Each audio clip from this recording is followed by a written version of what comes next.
I think people have a tendency to think it's what science has told us, that determinism is true. I think that's quite false, and not just because of the recent developments in quantum mechanics and so on. So people maybe in the latter half of the 20th century, let's say, started to think, oh, well, perhaps science is telling us that determinism isn't true after all. I mean, there's debate, obviously, about how best to interpret quantum mechanics. But I think many people have started to think, well, perhaps indeterminism might be true because of quantum mechanics.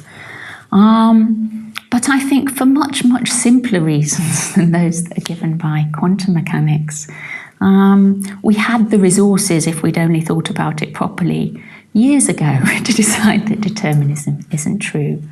I think what really happened was that perhaps in the 17th century in particular, people became very impressed by a sort of Newtonian vision of the universe as entirely determined in every respect by the so-called laws of nature.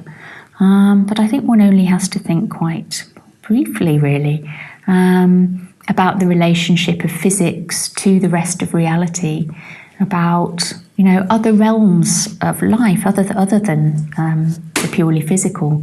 If one thinks about the social, the economic, the historical, the psychological, the biological, there are many, many contrasting ways of thinking about how these other levels of reality relate to basic physics, many of which allow for very substantial degrees of freedom.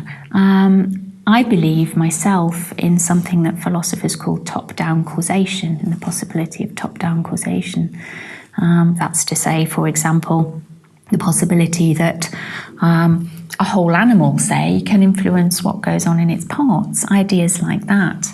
I think those ideas are becoming more current now. I think people are starting to realise that the 17th century vision of the way the universe is very out of date, and not just for reasons that physicists themselves have given us, but for many and varied philosophical reasons. I think it's just very implausible that everything that happens is strictly determined by antecedent events.